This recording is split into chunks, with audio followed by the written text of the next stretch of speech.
तो नमस्कार दोस्तों, कैसे हैं आप सब लोग। उम्मीद करता हूं स्वस्थ होंगे, व्यस्त होंगे, जबरदस्त होंगे। तो साथियों, आज हम एक महत्वपूर्ण विषय पर बात करने वाले हैं।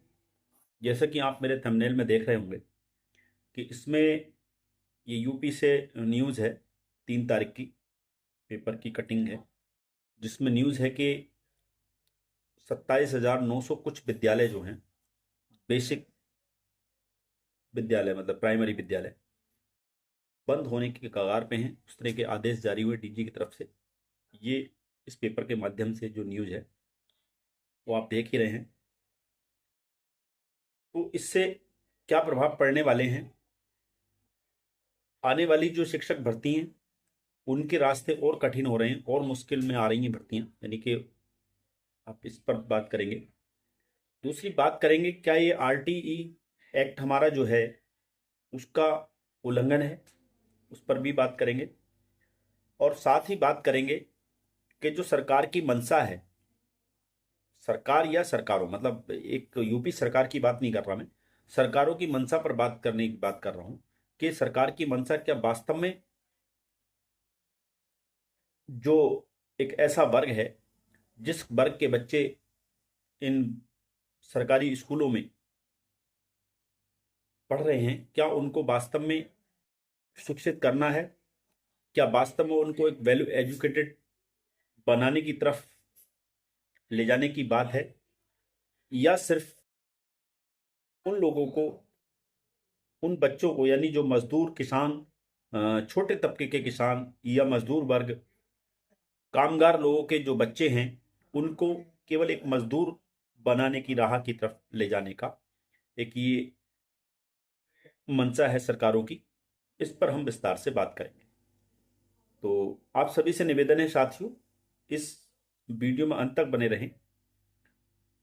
और आप सभी साथियों का स्वागत है आपके चैनल गेट सॉल्यूशन में। उन सभी साथियों से निवेदन है जो चैनल पर पहली बार विजिट कर रहे हैं, वो चैनल को सब्सक्राइब कर लें, बेल आइकन को हिट कर लें, ताकि इस संबंध में जो अपडेट्स हों वो आप तक समय से पहुंच पाए। तो साथियों, बात करते हैं। जैसा कि आप थंबनेल में देख रहे हैं कि 27,000 बेसिक विद्यालय जो हैं यूपी में वो बंद हो सकते हैं। तो इस न्यूज पर बात करेंगे पहले कि आखिर मामला क्या है। तो मामला ये है कि आप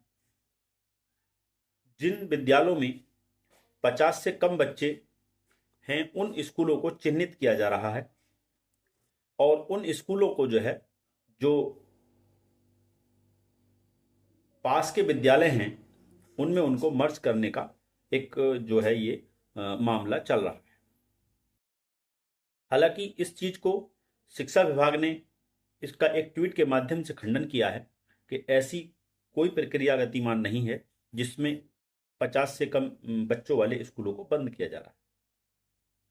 लेकिन अगर ये पेपर में न्यूज आई है तो ऐसा नहीं है कि ये निराधार हो सकती है, इसका कोई ना कोई आधार जरूर है।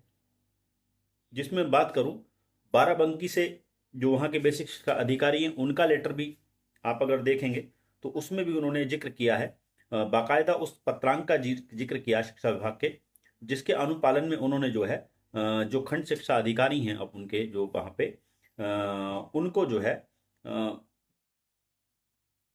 वहां को जो है उन्हें जो है एक पत्र उसमें दिया है उन्होंने कि आप जो है ऐसे विद्यालयों की सूची बनाइए जो 50, जिनमें 50 विद्यार्थियों से कम है, यानी 50 बच्चों से कम है, और पास में जो विद्यालय हैं उनका भी, उन्हें भी आप चिन्हित कीजिए जिनमें वो मर्ज किया सके। तो बांदा से भी इस तरह का एक पत्र निकला था। तो जाहिर सी बात है, ये पत्र अगर निकले हैं तो बिना शिक्षा विभाग की अनुमति के या बिना शिक्षा विभाग के संज्ञान के बिना ये चीजें संभव नहीं है। भले ही चाहे शिक्षा विभाग ने ट्वीट करके कहा कि ऐसी कोई ये खबर भ्रामक है और इसमें कोई भी सत्यता नहीं है और ऐसी कोई प्रक्रिया गतिमान नहीं है। बहरहाल जो भी है उस पर हम बात करने से पहले हम उसके अलावा हम बात करना चाह रहे हैं कि अगर ये स्कूल बंद होते हैं, 50 से नीचे बच्चे वाले स्कूल अगर बंद होते हैं, तो जाहिर सी बात है आरटी के जो नियम हैं उनका उल्लंघन होगा। अगर हम आरटीई के तहत अगर हम देखें तो उसमें यह है कि 1 किलोमीटर के अंदर हमें प्राइमरी विद्यालय होना चाहिए और 3 किलोमीटर के दायरे में जो है आपको अपर प्राइमरी होना चाहिए। तो पहली बात तो अगर हम देखें तो आज भी 1 किलोमीटर के दायरे में प्राइमरी विद्यालय होना जो है अपने आप में एक बड़ा सवाल है, आज भी नहीं है। बहुत सारे ऐसी जगह हैं जहां पर 1 किलोमीटर के दायरे में आपको प्राइमरी विद्यालय नहीं मिलेगा या 3 किलोमीटर के दायरे में आपको अपर प्राइमरी विद्यालय नहीं मिलेगा।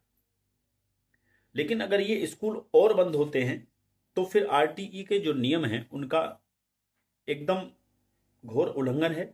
यानी कि 1 किलोमीटर के दायरे छोड़ो, फिर 2 या 3 या 4 किलोमीटर के दायरे में भी स्कूल नहीं मिलेगा बेसिक बच्चों को जाने के। अब सवाल यह है कि स्कूल, ये जो बच्चे कम हो रहे हैं स्कूलों में, 50 से कम हो रहे हैं। पहले आपने देखा कि एक बार 30 बच्चे पर ये रखा गया था कि जिन इस विद्यालयों में 30 बच्चों से कम है उनको बंद किया गया, और यूपी में भी किया गया। आप देखें छत्तीसगढ़ में भी युक्तिकरण का है, यही है, युक्तिकरण का भी यही है कि जिन विद्यालयों में बच्चे कम हैं उनको दूसरी जगह मर्ज कर दें, उन विद्यालयों को बंद किया जा सके। उसको लेकर भी अभी आपने देखा, एक वीडियो मैंने दी हुई थी छत्तीसगढ़ मामले पर। तो हर राज्य में ये चीजें चल रही, यानी ये समस्या क्यों आ रही है, सवाल ये है। यानी कि जो हमारे विद्यालय हैं, प्राइमरी विद्यालय हैं, उनमें बच्चे आखिर कम क्यों हो रहे हैं, सवाल ये है, इस पर सोचने की जरूरत है। कारण सीधा सा है।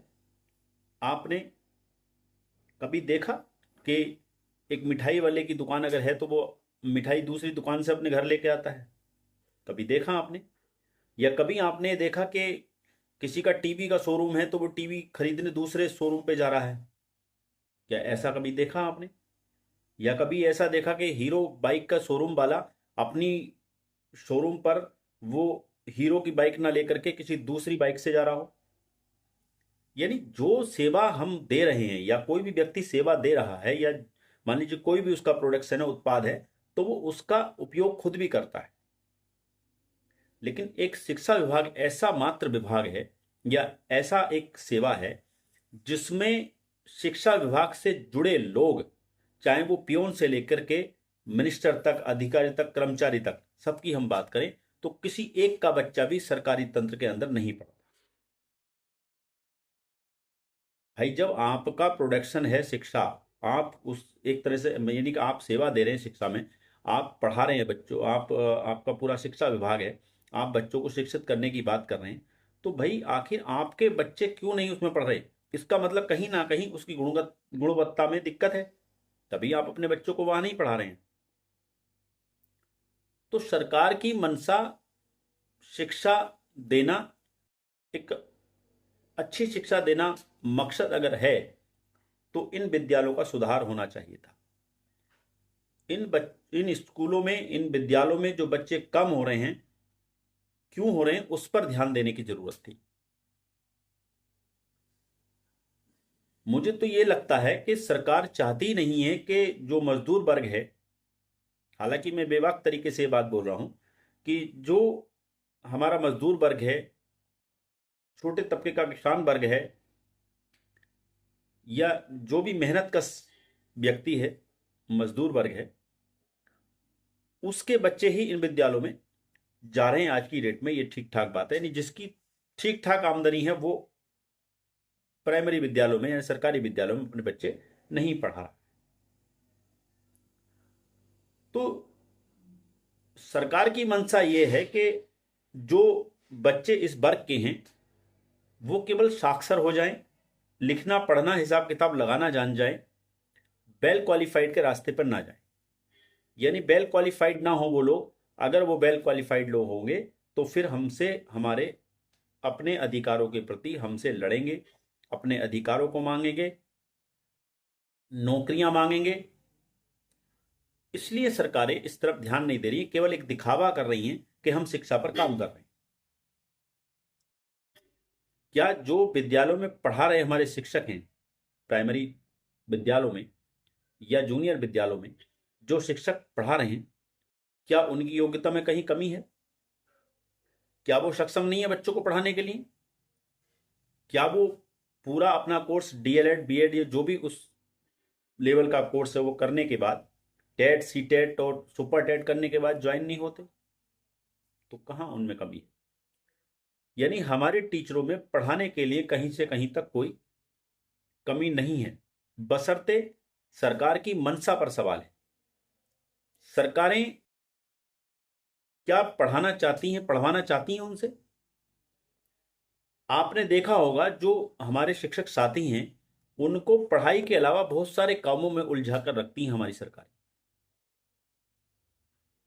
यानी स्कूलों में बहुत कुछ हो रहा है, प्राइमरी विद्यालयों में या जो भी सरकारी हमारे विद्यालय हैं उनमें बहुत कुछ हो रहा है सिर्फ पढ़ाई के अलावा।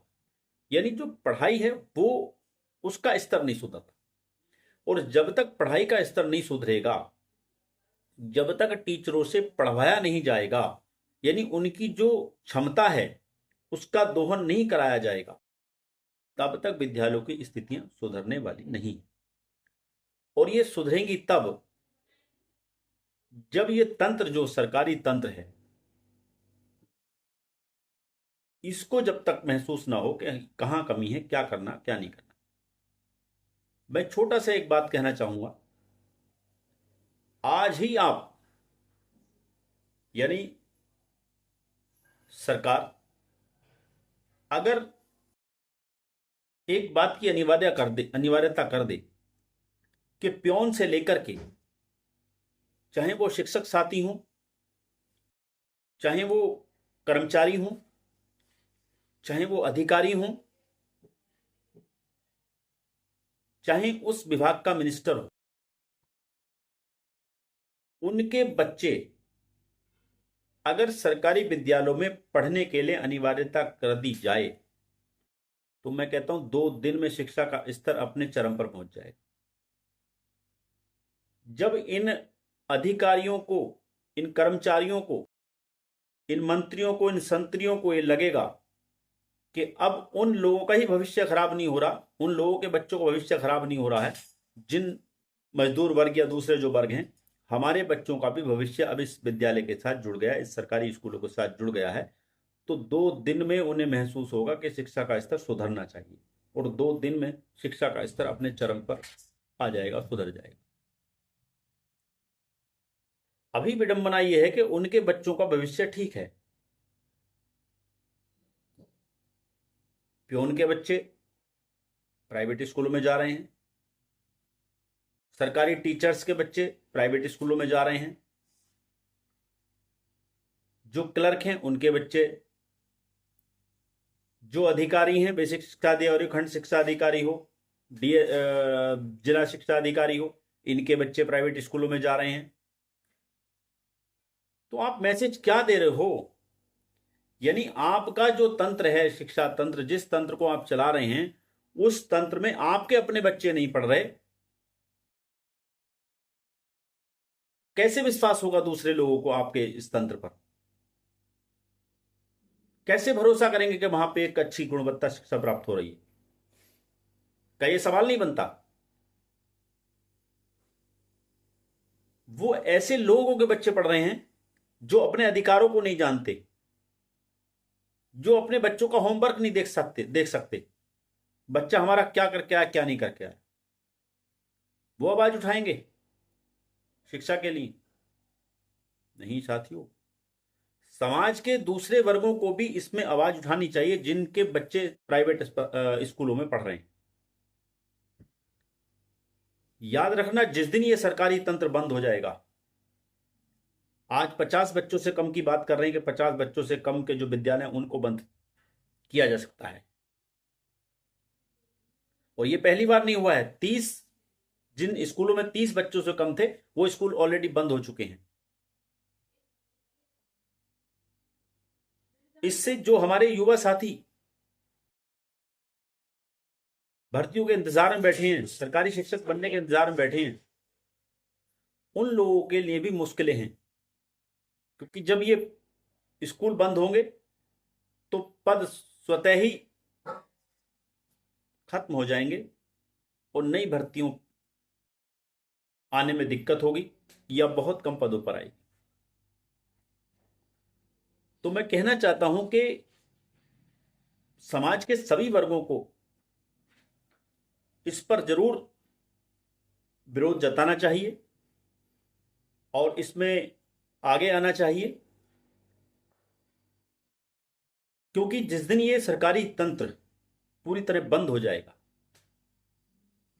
अब 50 की बात है, आने वाले समय 100 की बात कर देंगे, 100 से कम होंगे तो उसको बंद कर दे। सरकार पूरी तरह व्यवसायिक की दृष्टि से देख रही है, व्यवसायिक दृष्टि से देख रही है कि विद्यालयों से हमें मिल नहीं रहा कुछ, कम बच्चे हैं, खर्च ज्यादा हो रहा है, कुछ नहीं से देख, जबकि शिक्षा व्यवसायिक स्तर की चीज नहीं है।